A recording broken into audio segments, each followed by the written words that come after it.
Indian leadership जो है वो डेली बेसिस पे मिडल ईस्ट में इंगेज भी कर रही है, लीडरशिप से भी बातें कर रही है, और अब उन्होंने एक सेंटर भी खोल दिया ताकि वो लोग जो वहां पे फंसे हुए हैं उनके, तो वो इनसे इंगेज कर सकें। एक सऊदी वली अहद शहजादा मोहम्मद बिन सलमान फलस्तीन इसराइल कशीदगी खत्म करने के लिए सरगर्म हो गए। बरतानवी वजीर खारजा जेम्स क्लेवरली के दौरा इसराइल के दौरान इसराइली हम मनसब से बातचीत के दौरान रॉकेट हमले का सायरन बजने लगा।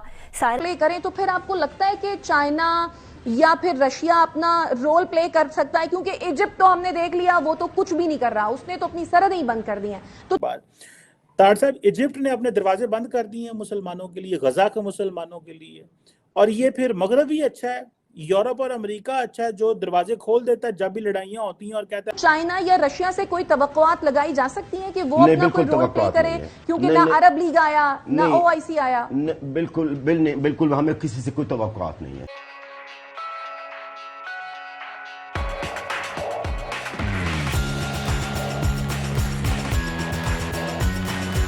आ जाओ, और अभी भी यूरोप के जो न्यूयॉर्क के होटलों में मुसलमान बैठे हुए हैं और बाकी मुल्कों के लोग बैठे हुए हैं। आप इसको कैसे देख रहे हैं? और इसमें बाकी ममालिक के किरदार पे भी बात करें तार साहब, ईरान का किरदार भी पे बात करें कि अब हमास ने क्या जो फलस्तीन के लोग हैं उनको यारो मददगार छोड़ दी है। अब वहां पे रोजाना की बुनियाद पे कोई 20-30 वो बिल्डिंग्स गिरा देते हैं, पूरे का पूरा जो है वो मिट्टी के मैदान बन चुके हैं, इतनी बड़ी। तालिबान ने जब काबुल घुसे थे तालिबान, तो यहां ये इन्होंने तालियां बजाई थी, इन्होंने पाकिस्तान के अंदर जश्न मनाए थे। फिर उन्हीं तालिबान ने जब इनको मुंह पे थप्पड़ मारे हैं और उन्होंने ट्रैवल एडवाइजरियां की हैं इनके मुल्क के बारे में, और इनकी आज आपकी इनकी इकानमी का मजाक उड़ाते हैं, अब वो तालिबान के पीछे। इनको जरा ये ना तो इनको फलस्तीन की हिस्ट्री का पता है, ना फलस्तीन के स्पेलिंग का पता है। कल मैंने एक ट्वीट की है, उसके पीछे मुझे बड़ी गालियां दे रहे हैं। मैं दुख इस बात का, मुझे गालियों का कोई दुख नहीं पड़ता। देखिए, मुझे कोई फर्क नहीं पड़ता जब when you do and do lead, उसमें उसका हिस्सा होता है लोगों ने दुख इस बात का है कि लौंडे लपाड़े गालियां भी उर्दू में दे रहे हैं, गालियां भी इंग्लिश में देने की सलाहियत नहीं रखते। ये माजूर बच्चे बैठे ना पाकिस्तान में, ये जो जिनको जो बुजदार ने जख्मी किए हैं, गोगी ने लूटे हैं, इनको जरा शर्म नहीं है किस बात की। ये तालिबान के भी जश्न मनाते रहे हैं। इनको मैं हिस्टोरिकली ये बताना चाहता हूं कि फलस्तीन के अंदर एक तो ये 15 साल की 5वीं जंग है, ये पिछले 15 साल की, ये पहली दफा नहीं हुआ, पहले भी जनीन और बड़ा कुछ हुआ वहां पे। उसके बाद मैं ये बताना चाहूंगा इन फलस्तीनियों के अपने अमाल की वजह से, क्योंकि जॉर्डन में जाके ट्रबल मेकर बन चुके हैं, उनके किंग पर अटैक किया था, आज इजिप्ट ने अपने दरवाजे बंद कर दिए उनके लिए। और आज मैं इनसे ये पूछना चाहता हूं, ये जो बदतमीजी का तूफान करके अब चढ़े हैं फलस्तीन के साथ, हमास के साथ, इनसे मैं एक क्वेश्चन करना चाहता हूं कि 1000 हमास के फाइटर्स ने ये सारा मुजाहरा किया है और 2 मिलियन लोगों को वहां पे इस वक्त जेल में बंद हैं। इजराइल उनके स्टारवेशन को, क्योंकि उनका वो पानी, बिजली, खाना पीना सारा उन्होंने बंद कर दिया है, आज उन्होंने उनको स्टारवेशन यूज कर रहे हैं एज ए वारफेयर। मेरा ये क्वेश्चन इन सब से ये है, बेवकूफ ये जो सारे बैठे हैं जो जिहाद करते हैं, जिनको इनका मुर्शद कहता था ये सियासत नहीं जिहाद है, मेरे एक क्वेश्चन का ये जवाब दे दो कि तुम्हारा प्लान बी क्या था? ये 2 मिलियन लोग कहां जाएंगे ये गाजा के? और इस वक्त मैं इनकी इतला के लिए अर्ज करना चाहता हूं कि 84 मुल्क हैं इस वक्त जो इजराइल के पीछे खड़े हैं, 84 मुल्क हैं जो अपनी सपोर्ट का ऐलान कर चुके हैं, और जंग अभी भी जारी है वहां पे, जंग अभी भी जारी है। अभी भी इनके जो मोटरसाइकिलों पे चढ़ के गए थे वो घरों में घुसे हुए और वो ऑपरेशन कर रहे हैं उनके खिलाफ। इसका रिटेलिएशन करने का इनके पास कोई प्लान था?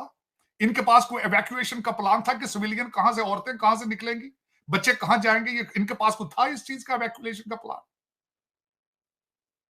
ये वही बिल्कुल इनको ना पता है, जिस तरह वो इनका एक मुर्शद था, वो पहले कहता था इनको यहाँ पे टेररिस्ट को जेलों से छोड़ो, फिर इनको यहां लाके आबाद करो, और वो बैठे अफगान महाजरीन हर चौक में बम मारते रोजाना जाके।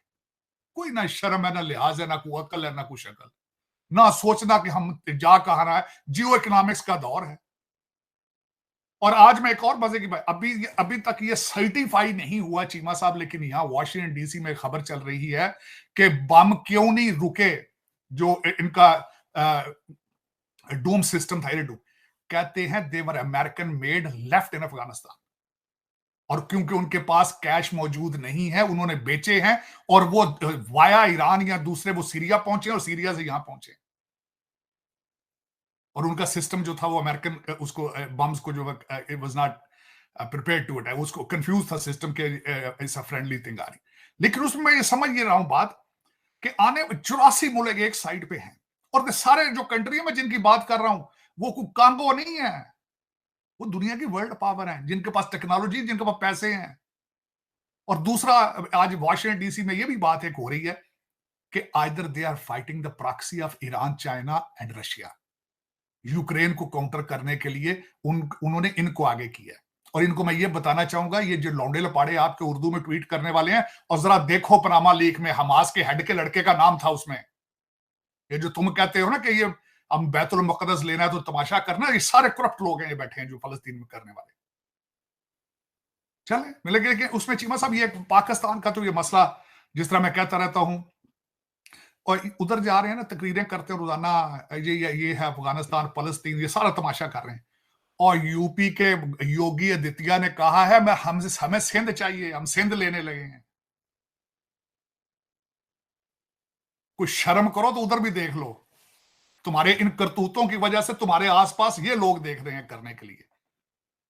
योगी साहब ने, आदित्य साहब ने फरमाया है कि 500 साल हो गए बाबरी मस्जिद को, अगर हम मंदिर बना सकते हैं हम सिंध भी लेंगे। तुम फलस्तीन के लिए दर्द में फड़कते फिर रहे हो, लेकिन चले कोई नहीं। उसकी वजह यह है ना, बेवकूफ कौम का क्या हो सकता है।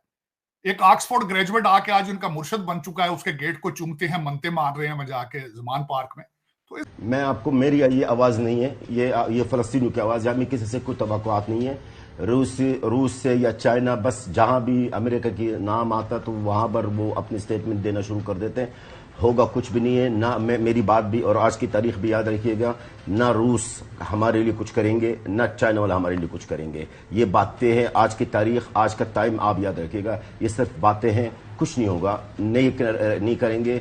और मैं आपको ये भी बता दूं, यही इसराइली फलस्तीनियों का कत्लेआम करते रहेंगे, और हमारी जंगजू जो है फलस्तीनी वहां पर जंग करते रहेंगे। तो महमूद जलाल साहब ये बताएं कि कोई जंगबंदी की कोई सूरत नजर आ रही है आपको? जी सर, जंगबंदी की कोई सूरत नजर आ रही है आपको? जंगबंदी का तो होगी, लेकिन अब नहीं है। जंगबंदी का जो वजीर आजम है, जब तक वो अपना पूरे एक सस्फिक्शन ना कर ले, वो अपना बदला पूरा ना ले, वो बदला ही समझता है उस वक्त, वो मेरे ख्याल में जंगबंदी की तरफ नहीं जाएगा। लेकिन ये जरूर मैं आपको बता दूं, मिस्र बड़ा कोशिश कर रहा है, बड़ा प्रेशर डाल रहा है कि जंग बंदी हो जाए, क्योंकि इस पूरा खित्ता में सबसे ज्यादा परेशानी है मिस्र को। तो जंग बंदी मेरे ख्याल में इसराइल को, हमसे ज्यादा इसराइल को चाहिए। जी जी, यानी आप कहते हैं कि जंगबंदी होगी, मगर फिलहाल आपको जंगबंदी नजर नहीं आ रही। लेकिन जलाल साहब, आज हमने देखा कि एशकोलॉन में हमास की जानिब से हमले किए गए हैं, रॉकेट दागे गए हैं। एशकोलॉन गालिबन वो इलाका है जहां पर ऑयल रिफाइनरीज हैं। इसराइल जो कॉरिडोर्स बना रहा है, बड़े प्लान्स कर रहा है मुल्की मईशत दुनिया पर राज करने का, तो आपको लगता है कि वो ये सब कुछ टॉलरेट कर पाएगा, बेयर कर पाएगा? मोहतरमा, मैं आपको तेरा सा एक बात बता दूं आपको, इस अश्कलोन लंबे अरसे के लिए, मैं ये बात लंबे अरसे के लिए कह रही हूँ कि क्या लंबे अरसे तक बर्दाश्त कर पाएगा? बिल्कुल नहीं कर पाएगा। देखिए, सिर्फ अश्कलोन तो नहीं है, अश्कलोन तक, तल अवीव तक, इस तल अवीव का एयरपोर्ट्स भी मफलूज हैं, अस्कलान भी मफलूज हैं, और अभी भी फलस्तीनी जंगजू इसराइल के अंदर मौजूद है। और ये बुज़दिल फौज, ये इसराइली फौज फलस्तीनी जंगजू को छोड़कर फज़ाई हमला, पीछे गजा के ऊपर जो मासूम शहरी है, इनको ऊपर फज़ाई हमला कर रहा, बमबारी कर रहा है, मासूमों को मार रहा है।